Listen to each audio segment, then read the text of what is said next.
Hello and welcome back to Summer Work Help for Calculus 1. In this video, we're going to be taking a look at question number 18. So the directions for 18 say, convert each of the following equations between exponential form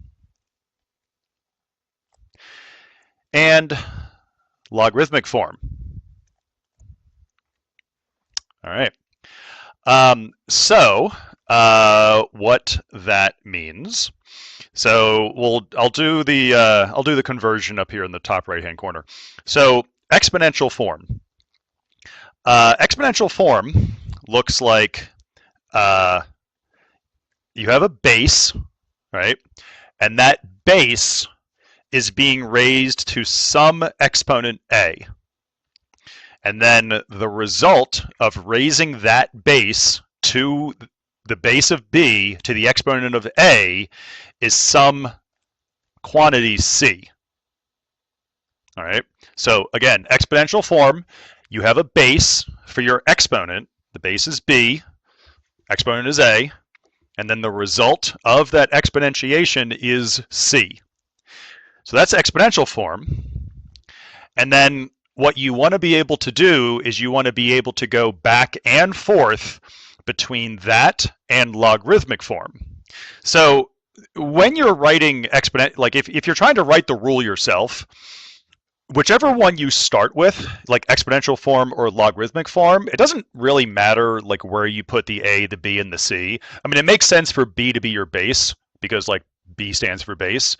But if you like mix up the letters in the first one, that's actually fine because what matters is that they're in the right spot relative to each other. So when you write logarithmic form,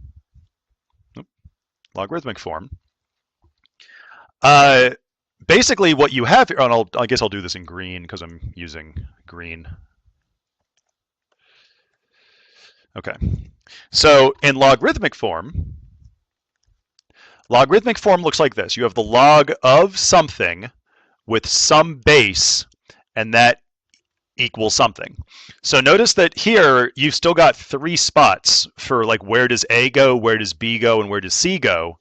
But if we're going to write the exponential form as b to the a equals c, that means that a, b, and c have to go into like very specific spots in logarithmic form. But like I said, I think that writing b as your base kind of helps because then it also tells you that for your logarithm, well, b is your base, right? So the thing that was the base of the exponent, that's what goes as like a subscript within your logarithm, all right? Then it's log of something. It's the log of the result. So once you apply the exponent to b and you get c, that is the thing that goes inside the logarithm. And then when you actually evaluate the logarithm itself, that's where a goes, which was the exponent in the original problem. Okay? So if you don't know this, try to get comfortable with it because we are going to be using it. So again, if you have b to the a equals c, that is mathematically equivalent to saying the log of c base b equals a, or the log base b of c equals a, okay? So, but notice that the directions here, all they say is convert, right? So the ones that have x's in them, starting in part c, it doesn't even say solve for x. It just says convert, if you're in exponential form, write it in logarithmic form. If you're in logarithmic form, write it in exponential form. So, 18a. So 18a says the log of 64 base 4 equals 3. Notice that there's no x, right? So this is just all just numbers. There's no unknowns. There's no variables. And so all I got to do is I just got to make sure that I can convert this, accurately. It's currently in logarithmic form, so we're here, and I want to express the same thing in exponential form. And what's nice about this is that because there's no x's, like I should get a statement at the end of the day that is just true. it's just going to involve numbers. Like B, A, and C are some combination of 4, 64, and 3, and I should be able to write an exponential equation that relates those three numbers of 4, 64, and 3. So notice that in the green version, in the logarithmic form, the base of the logarithm becomes the base of the exponent. So the base here for A is 4, so that becomes the base of the exponent. Then notice that it's b to the a, and that a is located in logarithmic form. It's what the logarithm equals. It's at the end. So here it's going to be this number here. So it's 4 to the third equals, and then in exponential form, it equals c, and that c is the whatever the quantity is that's getting fed into the logarithm in the original equation, which is 64. So I'm getting 4 cubed equals 64, and that's a true statement, right? 4 cubed does in fact equal 64. 4 times 4 is 16, times 4 is 64. So the log of 64 base 4 equals 3 is the same, it contains the same information as saying that 4 cubed equals 64. Great. B. So for B, I have 25 to the negative 0.5 equals 0.2. This, like A, this is a true statement. There's no x's, there's no unknowns here. It turns out that 25 to the negative 0.5 is in fact 0.2. You could type it in, you'll see that that's the correct answer. So this is given to us in exponential form, so it's like the blue version. So I want to take this and I want to express the same information in logarithmic form. So so the base of the logarithm is the same as the base of the exponent. It's the thing that's being raised to the exponent. So in my original equation, that's 25. So that's going to go there. That's the base of the logarithm. Then it's the logarithm of something, and that something is what in exponential form, what was the result, right? I took my base, I raised it to something, and I got something. It's whatever number is kind of by itself in the exponential form.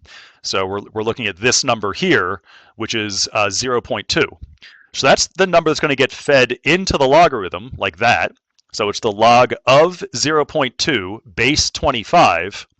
And then what that equals is a, which in exponential form is the exponent. So the exponent is negative 0.5. And that is also a true statement. And mathematically, it's an identical statement, right? From a mathematical perspective, the question for B and the answer for B are providing the same exact information. They just look different. All right. C. So now for the first time in C, we've got an x involved. Now, again, the directions don't say solve for x. So all we have to do is we just have to convert this equation into another equation, changing the format of it, and then we're done. So for C, it says 1.03 to the x equals 2.4. So even though we don't have to solve for x, I do just want to point out that there are situations where you might want to solve for x in a case like this, and you're going to have to know like what to do, right? Because x is in the exponent. So it's sort of like, all right, well, how do I solve for an exponent like this, right? You can't really like divide by 1.03. That's not going to work. You can't add or multiply, or right? A number of our normal, tricks to get x by itself aren't going to work here. But what is going to work is if you take this equation for C that's currently in exponential form, like it's like the blue one, and if you express it in logarithmic form, let's see what happens. So I know I'm going to want to log, and the base of the logarithm is the base of the exponent, which in this case is 1.03. So the number that goes down here, the subscript for my logarithm, is the number in exponential form that's getting raised to an exponent. So it's log of something. And that something, which in this case is C, is the result of the exponentiation in the exponential equation, right? It's what you get when you raise something to some power, which for c is the 2.4. So the 2.4 goes there. So I have the log of 2.4 base 1.03 equals, well, in logarithmic form, the thing that it equals is a, which in exponential form is the original exponent that you were raising something to. So for c, my exponent was x. And that's my answer. I have converted the exponential equation into a logarithmic equation. And also, even though it didn't say solve for x, I kind of did. I wasn't even really necessarily trying to solve for x. I just sort of converted between exponential form and logarithmic form. And look at what we have. We've got x equals the log base 1.03 of 2.4. You could go to your calculator right now. You could do math and then alpha a for log base, type it in, and you'll get an answer for x. So even though we weren't being asked to solve for x, we did actually get x by itself simply by converting between exponential and logarithmic form. So a key takeaway for C is that if you're trying to solve for an unknown that's in your exponent, right, get it into exponential form and then convert into logarithmic form, and then you can use logarithms to actually solve for your answer. So key thing to remember moving forward. D. So for D, we have a logarithm. So we're going to convert this into exponential form. So for exponential form, I need my base. Now, the base in logarithmic form, well, it's the subscript that's between log and then sort of the argument going into the logarithm function. So it, quote, should be here, right? So just like the base was there, and the base was there, and the base was there, right? The base is here. Right? So all of those bases, I'll get rid of those circles now. We don't need them. Okay. So all of those other logarithms, they had a base there, but here it's just log of 2x. So, does that mean that there is no base? No, there is a base. D is what's called the common logarithm. And the reason why it's called the common logarithm is that when you don't indicate a logarithm, which in this case there's nothing there, you can assume that your base is 10, base 10. And the reason why that's called the common logarithm is because that's the numbering system that we use just in math, right? I mean, you could use other number systems, obviously, but like in everyday life, right, we use a base 10 number system, right? You have a ones digit, a tens digit, a hundreds digit, a thousands digit, right? Which is 10 squared, 10 cubed, 10 to the fourth, 10 to the fifth, right? And that's almost certainly because we have 10 fingers, right? So, back when you were learning to count, you would count on your fingers, right? So because of that, we use a base 10 number system. If we had 12 fingers, we'd probably use base 12. And base 12 is actually a better base to use, but we have 10 fingers, so we're using base 10. So now I just apply this, and we're given logarithmic form, so I want to express the same equation in exponential form.